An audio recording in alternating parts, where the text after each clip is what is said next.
Hello and welcome everyone to the Art of Creation show. I'm your host, Rebecca Boswell, and today we are going to continue our look at how choice creates and different possibilities for creating a life and a living that work. Today we have the pleasure of speaking with Sayler Shiningstar and looking at how we can both contribute to and receive from the earth, our bodies, and also the horses that are here offering so much and actually asking for us to be the change that we can be on the planet.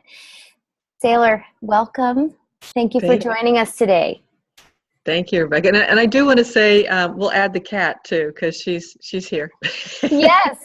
So we are playing with earth energies today. I am actually in Hawaii at the moment. I'm on the big island in Kailua Kona. And I was just sharing with Sayler that there were some dolphins swimming past. There was a whole pod of them just moments before our show. So there's a lot here that is contributing. And it's a great place for us to start this conversation and launch into not only what we can be in the world, also what we can contribute to the world and how the world and the earth can contribute to us. So, Sayler, you have been working with bodies energetically and physically for over 25 years. You have grown up with horses. They are very much a part of your energetic and everyday reality. What is it about the earth and horses that actually light you up and brought us to this discussion today? Oh gosh, well, I can relate to an episode today where I was out with some people at the barn, and we went down and sat in a field, and just sitting down on the earth, I could feel my body melt. And joints were relaxing and opening up, and that communion with the earth and the trees. And we had been with the horses prior to that, and the playfulness and just gentleness that they have, in addition to the power and the strength and the freedom that I feel when I'm with them. I had to feel extremely free and like I'm flying, or it's like, somebody's crazy, and what can I do to change my body and my energy to help them calm down a little bit, because more than likely they're bouncing off of my crazy. Oh, yeah. So, wow. So how much, like, I'm just also getting all the places where, like, we have that with horses and how much we actually have that with people, and yet we don't actually recognize that in our everyday life. So when you're with the horses and you're beginning to look at that dynamic, yeah, I have the I have the light behind me. So you may see me and not see me. We'll see how it shows up. But when you're with the horses, it sounds like you're really clear about the energy that is being exchanged between the two of you. And what can you share with us in terms of where we can also take what you've gleaned from the horses into our everyday life, where we have to deal with people? People. And so I was a Waldorf early childhood teacher for 13 years, and the horses are an immediate mirror, and so are kids. So if we have children and we're a little and grumpy, they might be grumpy or really resistant. Personally, from my experience with my daughter, if I needed to cry and I didn't, she would be tearful. And it's like, oh wow, I guess maybe I ought to acknowledge that there's something going on. And interestingly enough, the moment I would say something to her about, oh, I feel like I need to cry too, usually she stopped. Like within 30 seconds, 60 seconds, it's like, wow, we have so many mirrors about where we are and when we're not grounded. And, it happens with adults too. Little kids and teenagers and animals really, really show us. And if we're angry or resistant or don't honor who we are, if we're not kind and caring to us, we're going to see that with people around us. Unfortunately, or fortunately, it's like, and it's if we're aware of it. And even more so if we're connected to our bodies. Our bodies will let us know if we're holding something that's ours or not ours, and give us the opportunity to shift that simply by going, what's going on here? Yeah, that has been my experience with the horses, is that they have been, so over the years that I've been playing with horses, working with horses energetically, I am not a lifelong rider like you are. I did not grow up with horses the way you did. It's actually been over the last few years that I've had the, just the amazing honor to spend more time with horses and work with them energetically. And what I've recognized is, let me just back up and tell you that the first time that I went to go spend some time with horses a few years ago and work with them in an energetic capacity, I had this really interesting point of view that I was going to facilitate the horses. Yeah. So for any of you watching this wondering, like, why are you laughing? I will tell you, it is in part due to the fact that I thought that I was going to facilitate horses who were actually there waiting and ready to facilitate all these places within me that I had not been acknowledging. All these places where I had not been acknowledging the energies of the earth, all these places I had not been acknowledging what I could be receiving within my body and my being, all these places that I'd not been engaging fully in the world, and all these places I hadn't been present and didn't even realize I wasn't being present. And so, I went and it was like, oh yeah, facilitate the horses. So facilitated was I by the horses. Thank you, horses. And after that, just being able to acknowledge what magic had occurred there, just simply by actually releasing my barriers and putting them down and recognizing what I was receiving from them, opened up this huge, huge, huge space where suddenly it was like, oh my goodness, this is not about me, ... and horses, ... and the earth, ... It's like, wow, we are all this oneness. I can talk about oneness and use words and explain it and paint pictures with syllables and, but what I got was that this is the practice beyond the theory, right? This is actually the living part of life and what we're creating. And, so anyway, recognizing that there is this constant invitation whenever we're ready to listen and to step really into that possibility and allowance of receiving from everything around us, that they are just so willing, and with no attachment, right? Like, they're not looking for us to have a great time. They're not looking for us to have some aha moment. Like, they have no attachment to what they're being. They're just like, look, I am this, and like, come join me if you'd like. And when we can do that and be that and open to that space and begin to receive, it just completely changes everything. At least that's been my awareness. So, Yes. So you grew up with this.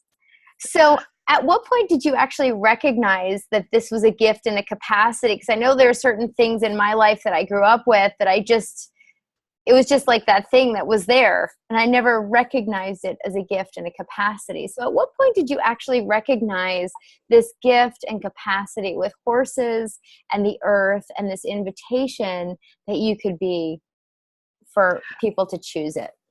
Well, I will say that I knew I had a capacity as a young child for what seemed like the magical or the weird, to be able to see molecules forming into something in the dark, and multidimensional memories or experiences while awake and present. And so I was always told, oh, you have such a great imagination. I also knew I had a wonderful capacity with animals and horses to get along with them. I really didn't have an idea of the energetic capacity until I was in my early 40s. I grew up in a Midwestern family. I rode old traditional nowadays riding. It wasn't very compassionate. We had fun. I didn't ask horses questions like I do now. There was no connecting to them as a being. When I got into my 40s and I was teaching in Waldorf schools, and I learned about natural horsemanship. And at that point, even before that, I got into shamanism. So I was doing some connecting with horses that way, but I didn't own horses at that point. It wasn't until I started having horses and getting into doing natural horsemanship that I really started to get what my energy, the dance I could have with horses and moving, and what it might feel like to be one with a horse, not only from the ground with it, but on top. And that magical moving, and having played with the horse enough that it would actually come into frame and hold itself, and have impulsion, just riding it halter and lead and bareback, and feeling that underneath me. And it's like, wow, what are we creating together? And as I think about it now, I can actually see and feel the energy of the earth coming through the horse up in and beyond, and the energy from above coming down into me and through the horse and down into the earth. Back then, I wasn't really aware of that. So is that actually true though? So I mean, I wonder, like, this is just the reason I asked that is, like, I wonder how many people watching this are, because like, how many people watching this have actually ever even had an experience with a horse, right? But they may have had an experience with a pet, or they may have had an experience, at some point with animals. And right, like, how many people have this sense or this belief, let's say, that they're not aware, or that they don't have a connection. And yet I wonder, like, how much do we actually have an awareness that we just don't acknowledge? And at some point we acknowledge it, and it's not that it's at that moment that it becomes real, as much as it's at that point that we start to recognize that has been functioning in our lives. We just haven't been actively choosing it. So I just want to extend that invitation out to everyone who might be listening to this and thinking, like, well, I don't really have a connection with Earth. I've never, like, except for, like, maybe at the fair where they were doing horse rides, like, I've never had any contact with horses, right? I wonder if there is even still a knowing and awareness there that just hasn't been acknowledged. If we could tap into that, I wonder what we all know that we just didn't know that we knew. We weren't aware. We weren't conscious of it. Yeah. Would be what I would offer. Or were we aware, and were we conscious of it at that point in time? Yeah. And that's part of this conversation that really, I just really adore, because I get that, like, there are so many, every time we ask a question, right, we open this door of possibilities to all of these other things that we can choose if we'd like to, right? And usually it's those things that we that we are acknowledging, that we recognize, that we may continue to choose. And then there are all these other things that maybe we haven't acknowledged yet. And so maybe we don't choose those. And I just wonder, how many people, I wonder how many people would actually enjoy coming and having some time with horses, or even if you don't have a way of getting to horses, right? Like what is available in your community where you can go to a park or a forever green zone or to a hiking trail, or, like what is available in your town, in your city, in your region, in your area, where you could actually go and choose, and without having any agenda about it or like what you have to create, like just go into that space and just ask, okay, so I have no idea what the hell I'm doing out here, and what else could I become aware of to have connection with this, right? Like what if we actually were not separate from the earth, right? I mean, horses, like whether you're a horse or a pig or a human or a gecko or a snail on the side of the road, right? Like it doesn't really matter, my point of view, right? It doesn't really matter how you're showing up in physical form at this given moment, right? But what would you like to choose as part of everything? And if you could actually tap in to everything, right? Like maybe you have a point of view about like being a tree hugger or like what that is, or a hippie or whatever. But you know what? The cool thing is whoever's watching this, like you're watching this, and unless you're in like a huge crowded room where everybody's watching you watch this, like nobody knows you're watching this. So you can actually choose whatever you'd like to choose from here on out, and nobody even has to know about it. Just for you, just for fun. So even if you have a point of view about being a tree hugger or a hippie or whatever that means, like what would it be like to go outside, pull the energy up from the earth, through the earth, into your body, beyond your body, expanding out in all directions, and just asking for the contribution of the earth energy in your body. And also recognizing the potency and the power and the being of you as part of this infinite universe. Yeah. Acknowledging that and gifting everything that you are being, and contributing that into the earth.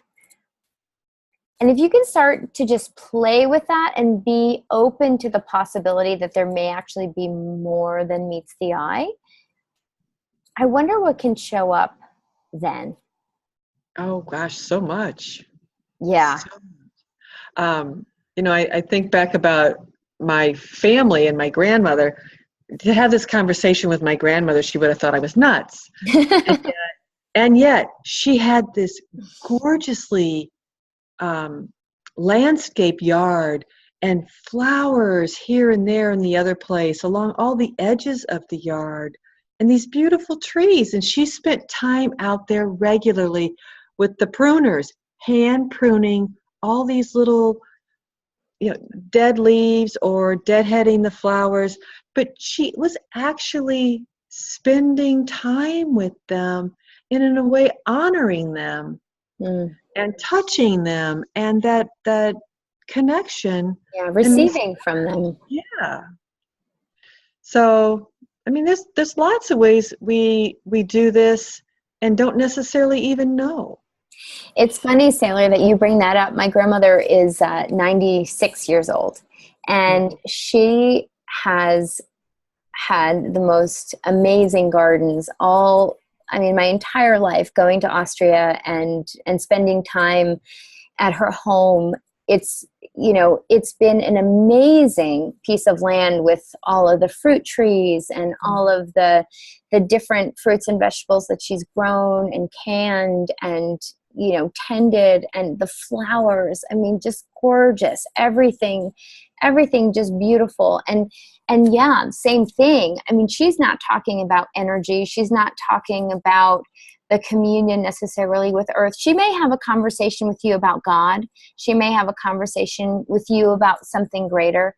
but she's not necessarily using the words that we're using today. And yet every moment, you know, and every bit of her where she just adores the beauty in her backyard, you know, that is an honoring, that is a mutual receiving and gifting that she's experiencing. And she's passed that on to everyone in our family. I mean, that has been, you know, whether we're eating the apricot marmalade or the Zwetschgenkompott, which like the plum compote, you know, or the cherry jam or whatever it is, right? Like there is this gratitude that has always permeated all of the bounty that has come forth there, and not just from a practical sense, because, you know, you can eat vegetables, you can eat fruit, they're beautiful, and, you know, they're very utilitarian, right? The flowers that she has, you don't eat those, right? And yet she tended those and cared for those and created those just as much as she did the things that gave her family physical sustenance, right? Mm-hmm. And yeah, and how much nurturing and appreciative energy has gone into that food. Yeah. Between her planting it, tending it, harvesting it, washing it, preparing it, and then doing whatever else she does with it, and feeding those who are eating it. I mean, there's so much to this, and yet it's so simple. It is. It's I mean, in my world, you know, the word that comes to mind, well, two words come to mind. The first one is acknowledgement. Mm-hmm. Right? Is just acknowledging what is as it occurs. And then that second piece is the gratitude, right? So, you know, when we say a prayer over a meal, right? Or when we give thanks in whatever way that we do it, right? Whether it has a spiritual or religious connotation or not, right? We're acknowledging what has been given, right? And then the gratitude is that piece of actually receiving it, of actually saying, yes, thank you, and I bring it into my being, and I make it part of me, and I acknowledge this piece of oneness, and I bring it into me, this piece of oneness, so that we can all not be separate. We can actually all continue to be the oneness. So it's that thing. And so, you know, then what occurs, I mean, it's that natural process, right? Like we eat the food, we process the food, we release the food, then new food grows, and it continues and continues. So we have that physical process, and we also have the energetic process as well, right? Where we're in this energetic communion, where we're asking and receiving, all the while acknowledging and showing gratitude. Yeah. You've been to the house, but you haven't been here for a meal with us, have you? Not yet, no. So that's what we do at mealtime, is we hold hands and we speak gratitudes, which is, it's, you know, some days I have lots of things I'm grateful for, and other days there's so much going on that all I can say is, you know, I'm really grateful for life. I'm here. I get to do it again tomorrow and choose different. Yeah. And yes, so it's if for me, if I don't stop and do it any other time, there's at least 2 meals a day that I do consciously say, you know, I'm really grateful for. Might be vitamin H, which is going to the horses. It could, you know, part of today was the beautiful weather we have right now. It was, you know, and going with the horses and having somebody out at the stable with me. yeah, and we went out for lunch with some friends that were in town. And so the gratitude for having them in town and the food we were eating and the friendship we were sharing and the energy at the table as each one of us shared what we were grateful for, I could feel my body amping up. My molecules in my body going bing, bing, bing, bing, bing, bing, bing, bing. It's like, yes, yes. I totally love it. And I love that we're also inviting, in this show, we talk about different things, right? And so my personal philosophy is eat the fish, spit out the bones, right? So it's my desire that everyone coming to this show is going to have an abundance of fish, right? And very little bones. Could be that you have a lot of bones. May there at least be a little fish, right? And so if we can all take something away from this, and I just wonder, like, what invitation is it to look at? Would it be something that would create greater or could create something enjoyable in your life? By having a little bit of a gratitude practice around meals, or if there's some other time in your life that works.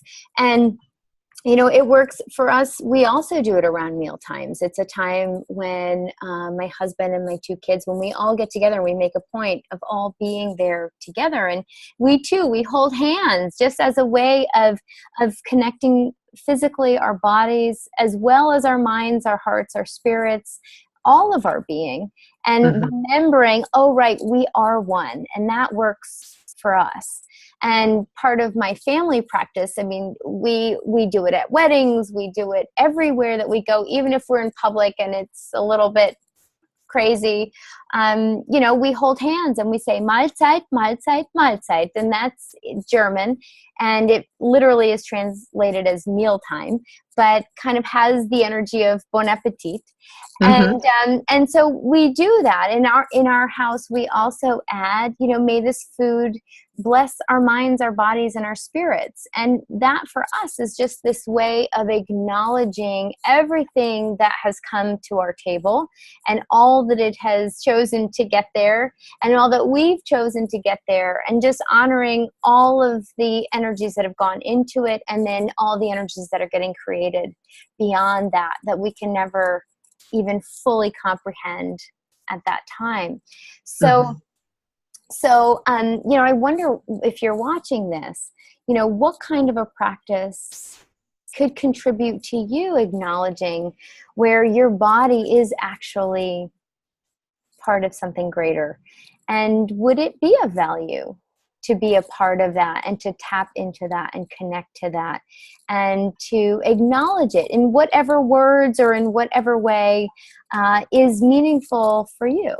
So, Sayler, when you go out to the horses, do you have any sort of, I hesitate to use the word ritual, but do you have any kind of like way of communicating with them or making your presence known with them? And what can you share with us in terms of how you are communicating with your horses now that may be different than before you started to acknowledge them as beings? So the horses always know when I'm coming down the driveway. If they're in their stall, they end up coming out into their little paddock behind their stall and watching the car.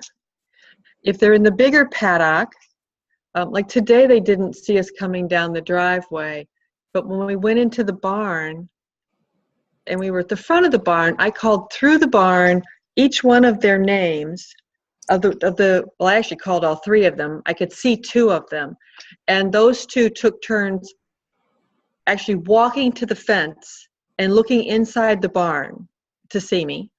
Oh.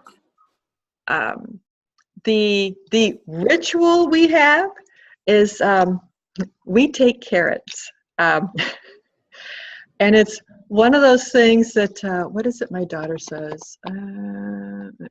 Maybe it'll come back as I'm saying some of this. But we actually take carrots, and we take carrots to the horses before we do anything. We have carrots for them for during the time and when we're done. But we bring an offering to them. And sometimes if we don't, they kind of turn around and look the other way and say, talk to the tail. Where's the goodies of appreciation? Mm-hmm.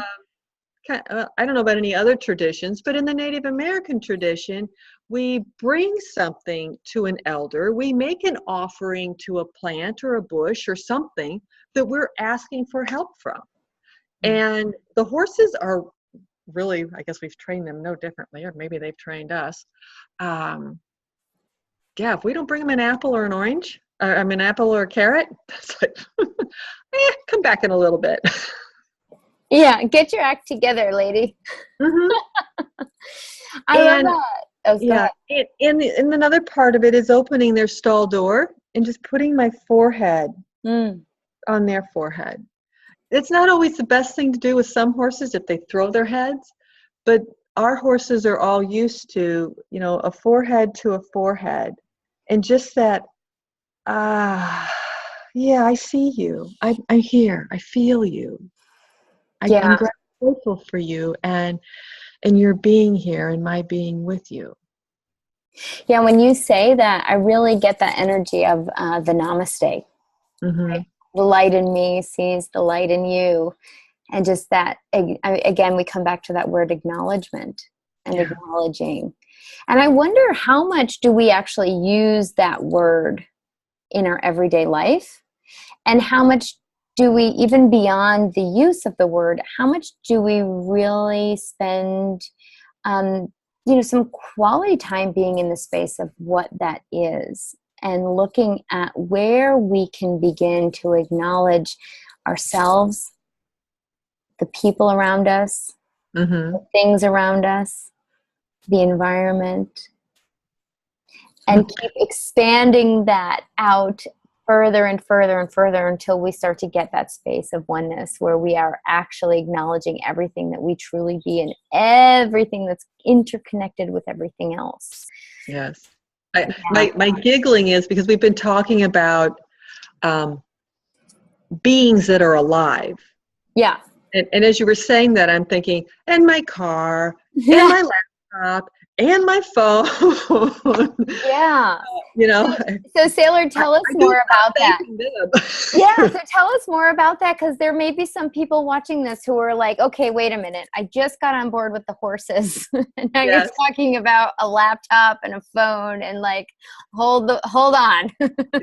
Hold that phone. So some interesting stories, and I'll go to my car. I've had multiple cars that when I was in a big hurry, back in the day when I worked for somebody else and I had to meet the time clock and I'd get up and get my daughter going, come on. We got to get out the door. We got to go feed all the animals. Blah, blah, blah, blah, blah. I'd get in the car and I'd be all wound up like that energy. I'd turn the key over and nada. Not a frigging thing. So I learned that if I would stop, breathe, feel my body, feel my butt on the seat, just connect. A lot of times I could turn the car on and then it would start. And if I wasn't still really present, it wouldn't go into gear. Wow. Now, I did have a car that had a little override button that I could get that into gear and go. And I also learned just slow down, think about time. My timing is perfect. And to get out of the, I've only have this much time. I have to be there by so-and-so. And instead say, okay, my timing is perfect, is what I used to say. Yeah. Now sometimes I talk about folding time or bending time or freezing time so that I get there not 10 minutes late, but maybe right when I'm supposed to be there or a couple minutes early. And if it doesn't work, I don't beat myself up on it. I don't make myself wrong. But it's that being in the moment, being present, appreciating or having gratitude for the car. Sometimes I'd be grateful for the job I was going to so that I wasn't getting on the merry-go-round again and spinning. Yeah. I've had times, and especially as of late, I get on the computer to do something and try a couple of times and it doesn't work. It's like, maybe the way I'm going about it is not the way to do it. That's not the energy that it needs. Or maybe the words that I'm typing and literally I can't get the keyboard to work. I can type the letters and nothing's coming up. Or one or two letters come up and then it won't backspace if I've got a wrong letter. Like, okay, maybe, body, what do you know about this, body? You want to go for a walk? You want to drink? You want to go to the bathroom? You want to go scratch the cat? Yeah, what's required here that I haven't been acknowledging? I totally get that. This thing of where, like, when, so, like, we're having this conversation that still can be pretty, like, legitimized as, like, a theoretical or philosophical commercial, whatever that is, a conversation, right? Yes, that's right. We are totally selling this to you. It's a different possibility. Right. And now you're talking about, like, you're really talking about the energetics. What you're really talking about now, like, we cannot explain this from a theoretical, philosophical platform. Like, this is now really like, am I willing to open myself up to the possibility that my car could possibly be communicating with me? Like, it's one thing to receive energy from the planet and to receive energy from a horse. Like, I get that, right? Like, if we've ever pet a cat or pet a dog, like, there's some part of our body that kind of gets, there's something there, whether we've fully explored what that is.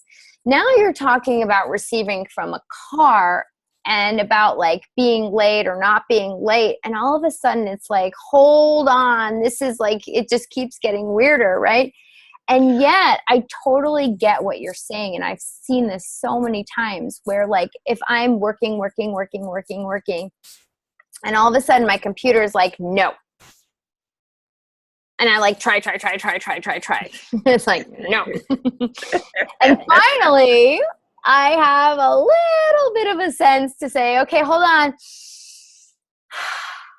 Ask a question. Hello. What's going on here? Oh, some awareness. Okay. Body, are you at? Oh, okay.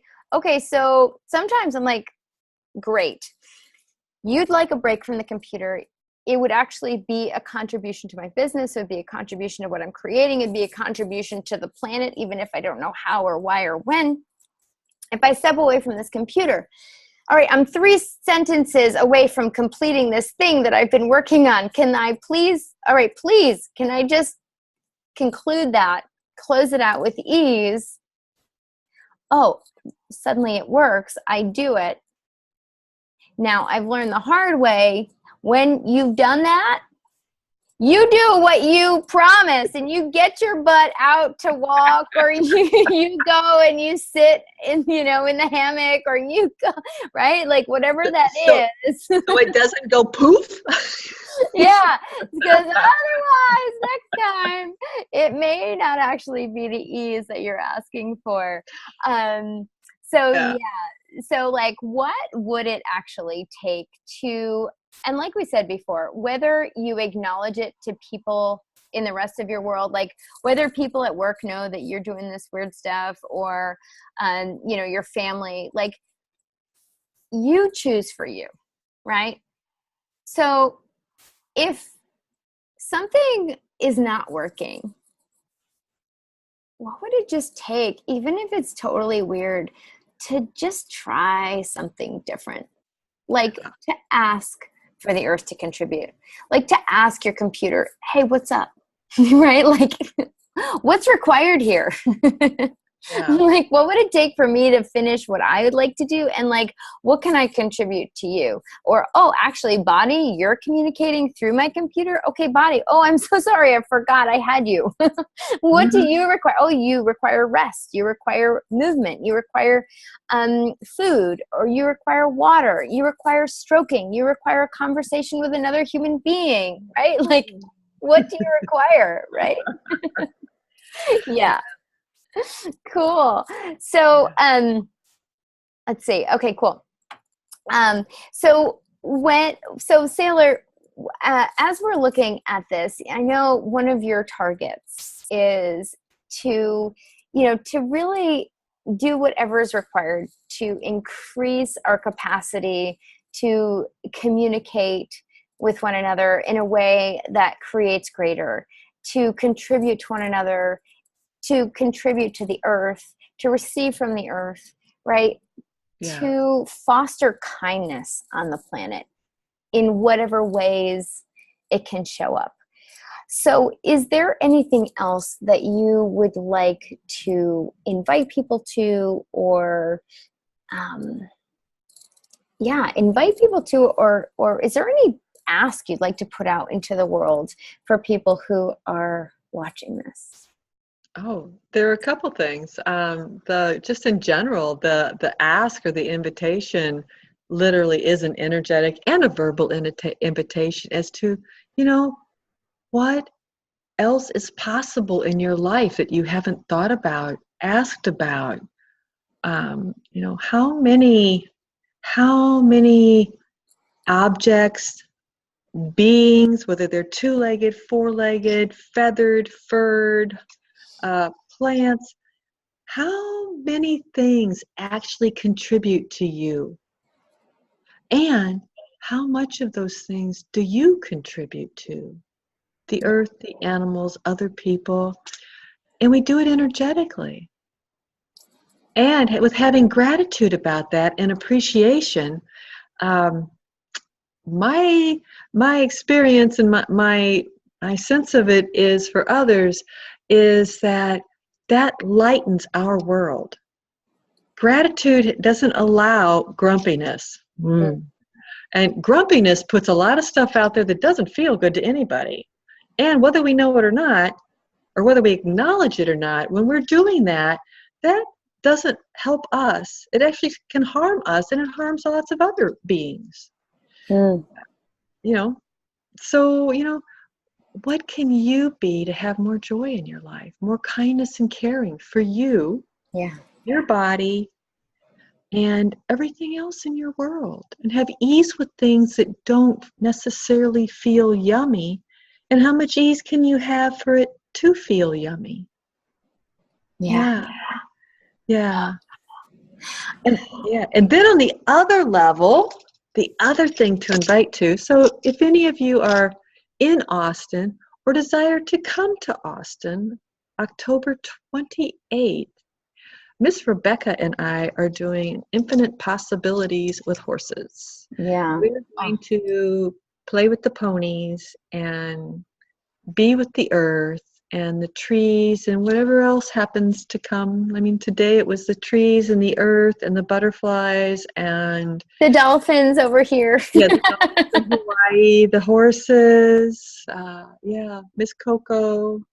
Yeah. So when this airs, it actually will be the following weekend. So October 28th, that's 10 to 4 p.m. So you still have time if you're not in the Austin area and you'd really like to come play with us. There's still time to get a ticket, and we certainly can assist you with accommodations and getting you all dialed in for everything that you and your body require. This is a magical place that Sayler has opened up for us to be able to play in. these horses, absolutely amazing. The barn, amazing. It's right on the outer skirts of Austin, so you really are in a very magical place. We will be playing with energies with the body, through the body, also energies with the horses, through our bodies and the horses, with all kinds of different tools and things that you can take away. So whether you've ever played with energy before or not, this really is something that if it speaks to you, it is designed for you. So come and play. And I just wonder, I really get that this is a space to open up so many more possibilities, not only for each of us in our own lives, but also on the planet. There are so many things right now that are shifting and changing on the earth, different power struggles going on across the globe between different people, organizations, factions, belief systems, structures. I mean, there's so many invitations to separation right now, and to struggle and to strife and to suffering. And when I'm out there with the horses, when I'm out there on that piece of land, when I'm tuning in to what is actually available, I get that the oneness and the possibility that is available is so much greater than what we're being bombarded with on a daily basis through the media and through all the different channels that it takes. So if you are really looking to create something different, if you're looking to choose something different from the inside out, please come play with us. If you can't make it to Austin, please reach out to us anyway. There is still so much available. And I wonder what else is possible. So I will be sure to add the link to that class in the show notes. And this will also, there is a group for the art of creation. So if this is something that speaks to you and you have questions about the earth or questions about energy, question about horses, anything at all, please, please, please, we invite everyone to have the courage to just post there. It is a space of non-judgment. And just post there and let's have a conversation and let's see what else is possible that maybe we have never considered before. So thank you so, so much, Sayler, for having this conversation today. Really grateful for you, grateful for everything that this is opening up for all of us. And if you do like the show, please like us on Facebook. Please subscribe here on YouTube. Share it with your friends. Let's get this conversation across the globe. Let's get all the conversations that we can be having to create greater possibilities out into the world. So I wonder what you'll be choosing this next week. I wonder what all is possible now. And thank you so much for joining us. We'll see you next week. Bye. Thank you. Bye-bye.